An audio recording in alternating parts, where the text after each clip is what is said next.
Welcome to another episode of the Straight Up Chicago Investor Podcast. I'm 𝗤𝘃𝗃𝗁, licensed agent with Second City Real Estate. With me, as always, is Mark Anley, founder and owner of 𝗤𝘃𝗃𝗁𝗏. Mark, what do you want our listeners to do? Oh, smash that subscribe button and give us a 5-star review. So, and if you don't, your next real estate investment is going to bomb. So we got to hold you accountable. That is statistically proven.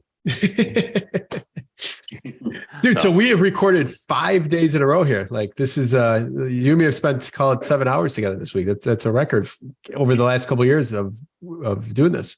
Yeah, we got a little bit behind on recordings, and now we did one every single day this week. So we should be sharp. If we are not, that is 100% on us. There's no excuse. Yeah, and it's Friday, and it's not horribly cold out yet, so I'm in a pretty good mood myself. So yeah, by the time this airs, this is the Chicago multifamily meetup Christmas party tonight. I know I have the Drexel one, so I probably will not be attending, but a great event that gets put on for those who, you're going to hear this after the fact.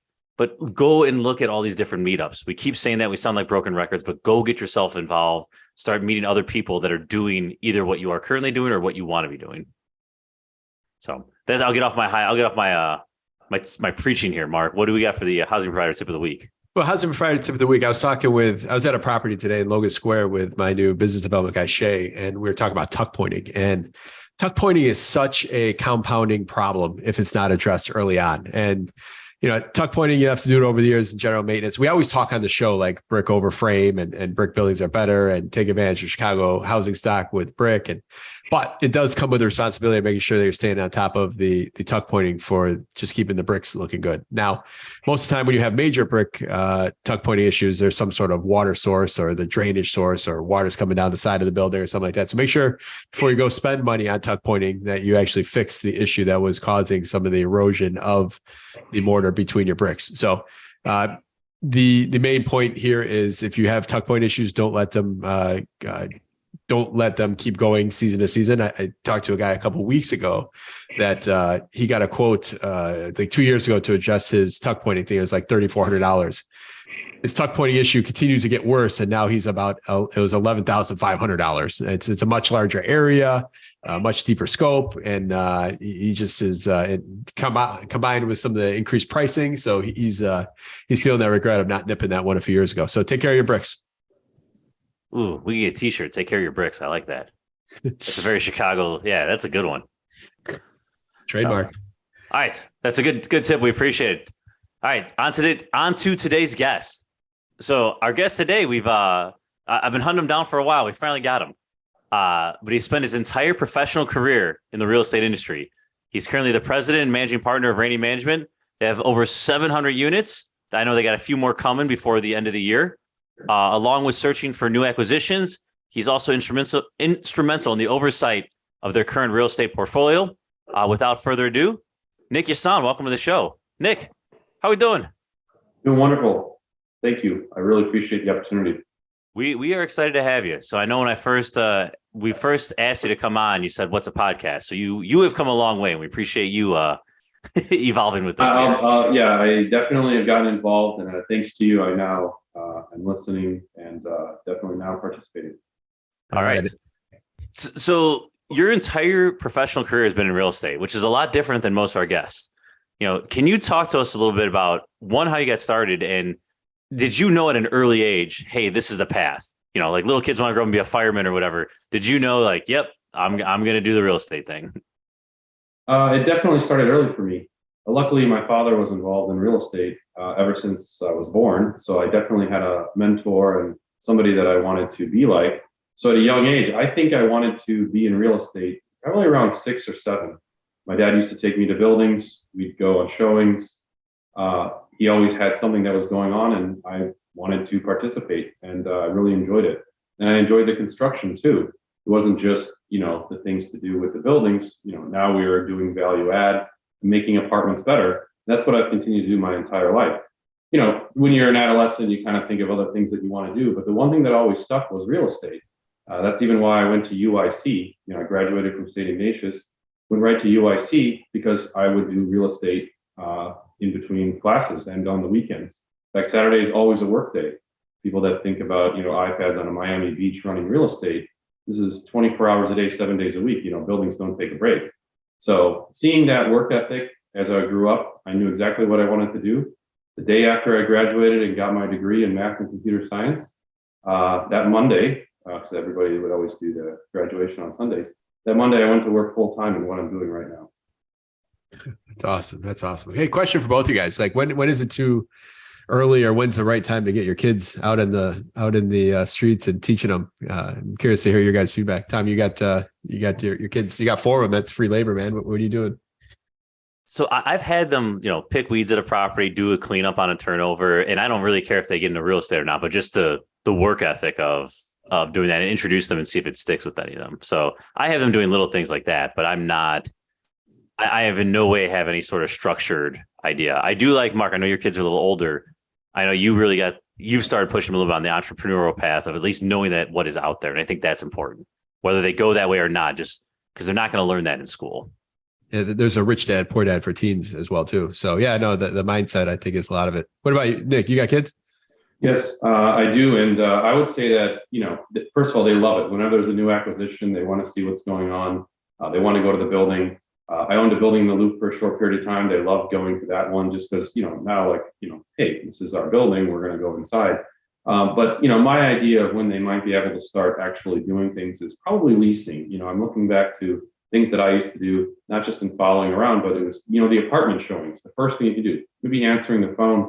But whether or not they're even going to get into that, looking at all the aspects of real estate and the things that you do, you kind of want to expose them to all of them and see which one they might pick up first. And but I think that eventually, once they get into high school, they're going to have that opportunity to decide, do I want to go hang out with my friends or do I want to do anything with real estate? But hopefully between that and when they're born, they have some exposure to it to see if there's anything that's interesting to them. Fair enough. I like it. So Nick, because you started early, you're a young guy, but you got to experience '08, right? You've lived through the crisis. You owned property during that time period. Talk to some of our listeners who maybe just got in the game 4 or 5 years ago. Give your perspective. What was that like? What are some lessons maybe you learned that you've continue to utilize today? '08 was probably the hardest thing. Up until then, I never had anything to do from the financial aspect. I was doing all the construction, I was running all the buildings, emergency calls, but having to really roll up your sleeves and say, I've got to solve these financial problems, and nobody has an answer. I remember there were days, weeks, months, just all I was doing every day, whenever I would wake up is, I've got to solve this problem. There are no answers that are out there.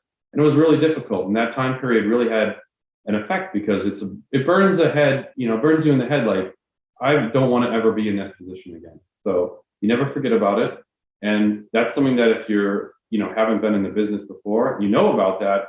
But if you don't have that thing, it's, around making sure that you don't make a mistake so that you run into that problem again.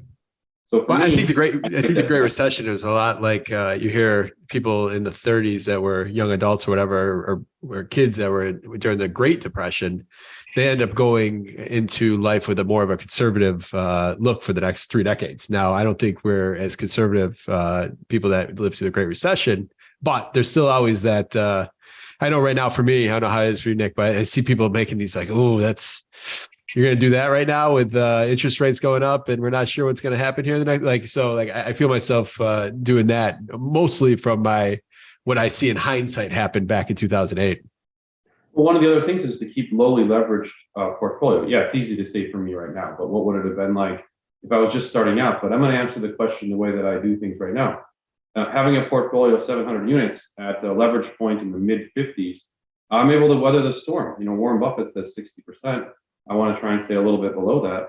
I'm able to take any type of problem, property tax increase. We're going to have, we went through all the COVID stuff, tenants you can't get rid of, whatever the case may be. You're able to sustain that hurricane that's going to come through. The people that really lost it in '08, obviously they were levered 100%, sometimes more.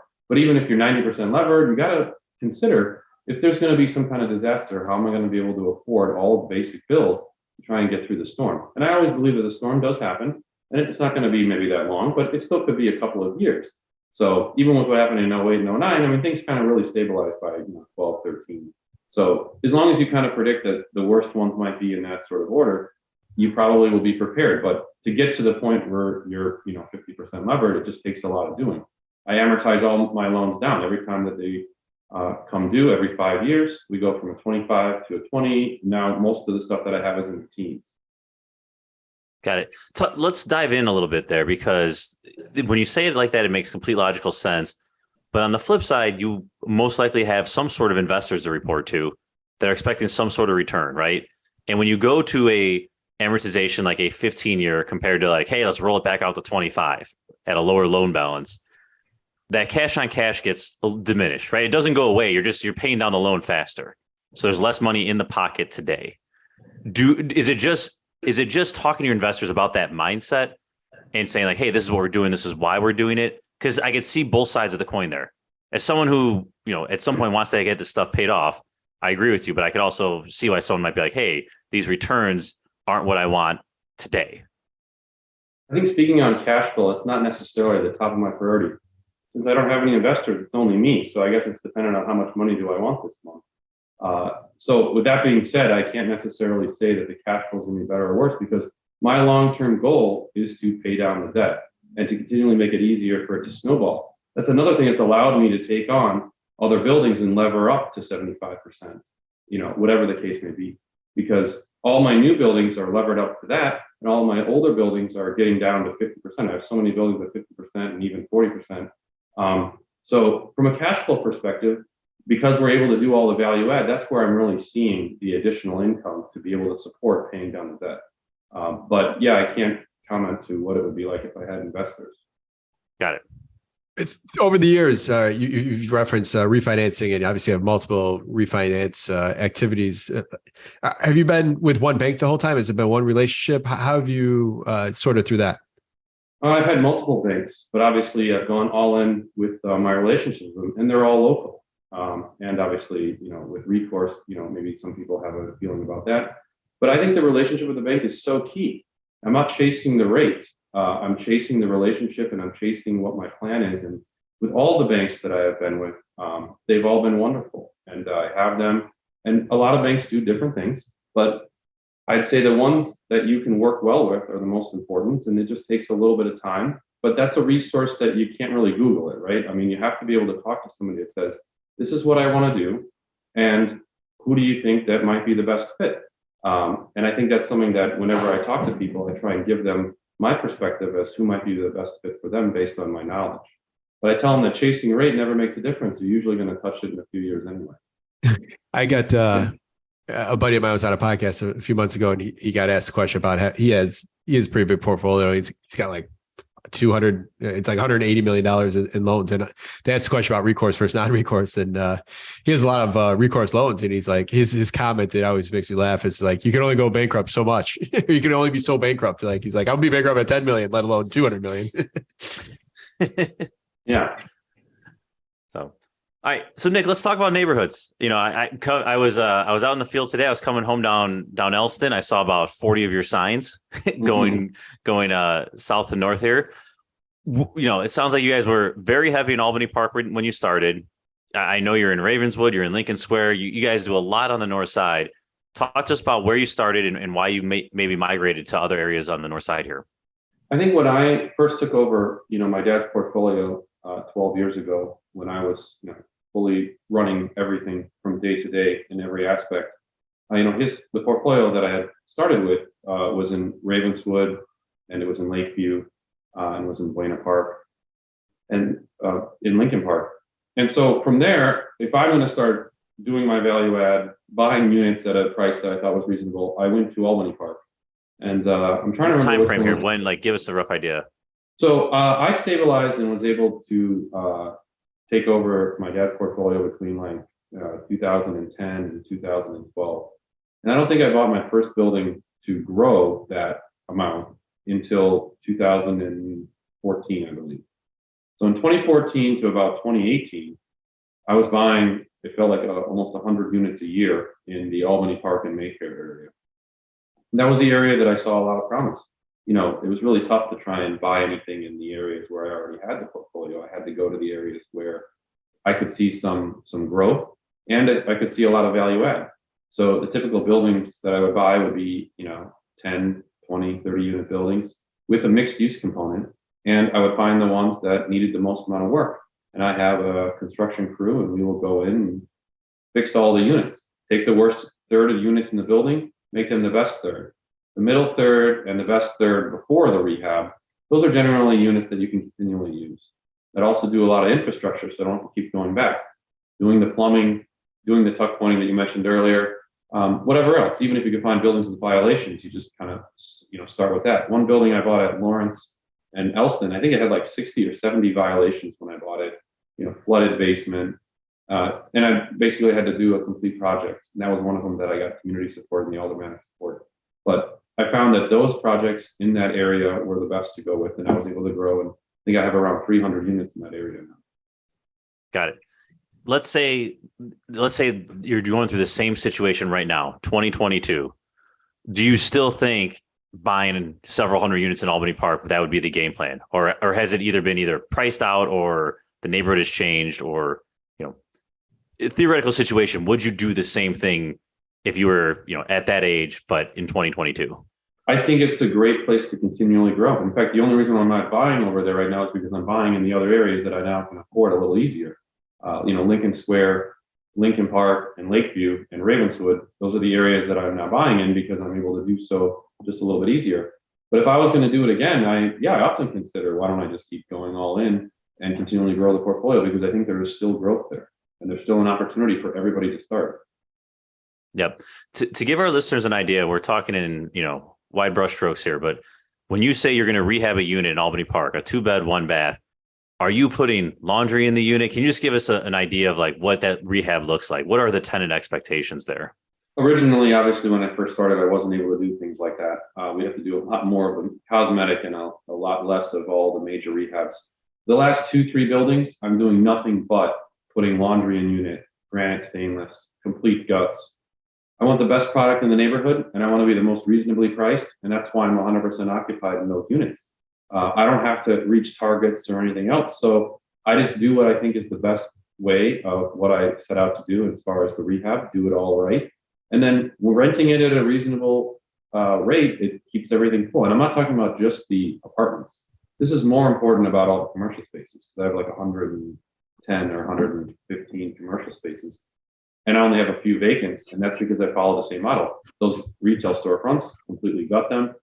And you have the best product. If you have the best price, you're guaranteed to rent it. Everything rents for $1 is the way I would say it. You got to figure out what's the way to do it. What's your take on how much of an advantage you think people have when they put washer and dryer in the unit? And do you always provide the appliance, or do you just provide the hookup sometimes? I've only provided just the appliances. You do the I don't want to say generic stackable, but it's the best unit that fits in somewhere. The front loaders often have problems, and if you're gonna go in something that's a rented tenant base, you just why not have something that is going to have longevity? So I'm generally providing everything, and in some of the buildings that I have out by Montrose and 𝗏𝗏𝗶𝗵𝗵, I think I'm the only one that's doing that. So there's no competition in the sense that we are making the best units and we're providing all the amenities that you get anywhere else. And that's why I think we can get what looks like to be premium rents in the area, but very reasonable rents when you look at what it would be otherwise. Yeah, I think when you're messing around with 2 1s and even 3 1s, but especially when it comes to apartments and you have in unit washer and dryer, I think that is you have such a huge you're part of the minority in that neighborhood as far as who has them and who doesn't. Yes. Yeah, it takes one time living on the 3rd floor, not having it in your unit where you're saying never again, right? You're either moving into a unit that has it, or you're moving into a unit that has, or you're on the 1st floor right by it. Well, I've always thought that's like one of the biggest reasons why someone won't move. It's like, I'm not going to be able to find a 2-bedroom, 1-bath with washer dryer in the unit that's affordable. Yeah, I definitely noticed that's the case, and that's why I think we're able to rent them even in November, December, January. And whenever I have new product rolling off the line, we are able to place tenants at any time of the year, and we have no problem filling them and keeping people happy. All right, so Nick, you mentioned storefronts. Let's go down this route here. So a lot of our listeners, maybe they buy like a 5-unit or a 6-unit where it's got a storefront component, but it's new to a lot of people who listen to this podcast, or it's something they have not endeavored on so yet. So let's say you take over a building, it's got vacant, a couple of vacant storefronts, they're beat up. order of operations for you. Do you go in there and vanilla box it and then go to lease it? Do you put the sign in the window and then negotiate with the person who's interested? Just talk to us about like the process from taking over, let's call it a vacant, crappy storefront that you're going to make a much better product. Well, in using metrics on when I'm first buying it, you've got to build that into your purchase price. And the seller knows that there's going to be some kind of a discount. It doesn't necessarily have to be zero, but sometimes maybe it should be, depending on the building. But if you're buying at 100 a door, let's just say for the apartment, you should be buying probably 75 a door if it's really a beat up, needs everything kind of a storefront. Because the money that you need to put into it has to go in to be the best storefront that's in the neighborhood if you want to rent it. That means you've got to do the storefront class. You have to vanilla box it. You've got to have all the hookups that are ready. If you're going to do CAM and you want to have some kind of utility billing that's not necessarily a separate meter, such as for water, you're going to have that kind of already done, or you have to be able to provide that for the tenant who's moving in. Yeah, and real quick, just taking one step back, define CAM for us, for our listeners who may not know. The common area maintenance, any of the other charges that you would have. When you have a triple net lease, you obviously, when you have a triple net, you're including the CAM and the insurance and property taxes, any of those reimbursements. But with gross leases, which is mostly what Albany Park would have, you kind of have to include all that. But if you do get, a hair salon or something of that nature, it's probably worth your while to throw in some type of utility billing that you can then, portion it out. You can't have two water meters in a building. Hopefully that helps. So for me, I'm going to white box it. I'm going to do everything I can. I'm going to definitely, you want to coordinate with whoever your alderman is. That's another thing that's very important, because licensing and their build out is more important than their construction. Somebody who's going to open up any type of business, they may not be an expert at doing construction. It's going to take them too long and cost them too much. And they're not going to know even where to start. So having the place built out, white boxed, or as close to that as possible is what I would do first. And then I would expect that it would rent relatively quickly, because if I offer modified gross leases to these tenants that are not, they're not going to be anybody that maybe national tenants or anything like that, they're going to want something as simple as possible. And they're going to want to focus on their business. So you have to be able to provide them something that they can already start with. And I noticed that a lot of people that say, well, I can't seem to find anybody to rent this, it's because a lot of the local tenants want to work with the local person. You're better off to put a for rent sign with a Sharpie pen than you are to, list it with somebody that may not be able to find them that quickly. And I'm not trying to say that you can't do it like that. I'm just saying the success for me has been doing it internally. Are you doing any sort of build out for them, or are you making them responsible for it and giving free rent? Like how do you try to do it to set them up for success? I think it depends on who's going to be coming in, but I've done it both ways. So if it looks like somebody who's established or somebody that puts up a large enough security deposit, I'm happy to participate in whatever extra construction they need, because we have our own construction arm. If they need more abatement, that's something else that we can do. Typically you're doing 1-to-1, so you're doing 1 month for every year. But if it's a first-time person, we're not signing a 5 or a 10-year lease. You're signing, a 3-year lease with a 2-year option. That's what I typically go with. That gives me a lot of flexibility. Obviously, they're going to meet the credit score. They're going to put up their deposit, and hopefully, we're able to work with them to get open as fast as possible. Because again, if there's licensing issues, you want to try and get them the path to being operational as fast as possible, as opposed to doing the construction and trying to do that at the same time. And listeners, the security deposit laws that we all run from on the residential side of Chicago do not apply on the commercial storefront side. So you're not held to that same risk level that you might. So you could get 3 months of security deposit for maybe a new tenant that's starting a new business. That's correct. Yeah, you would definitely take security deposits on the commercial tenants, and you would not on the residential. Are you ever taking, maybe you're putting $20,000 worth of work into a place for them and maybe spreading out over the term? Or are you ever getting that fancy with terms when you're doing stuff for small mom and pop type operators? I think if you're going to put in something that's for them, you definitely want to spread it out over the term of their lease. So, and typically if it's going to be something substantial, you're going to want it over 5 years, because you don't want that bump to be too big for them to not be able to handle it. So something along those lines, if that's going to be in this example that you're giving. All right, I got another good question for you. I know you've thought about this. Is there any types of businesses that you run from when they come in and want to open doors in your buildings? It's more the type of person that wants to open up any of those businesses that you might want to run from. But I think if it's something that I know isn't going to work, if you already know that somebody's going to open a business that they're already asking you, how do I get around this? That's probably not the business that you want to deal with.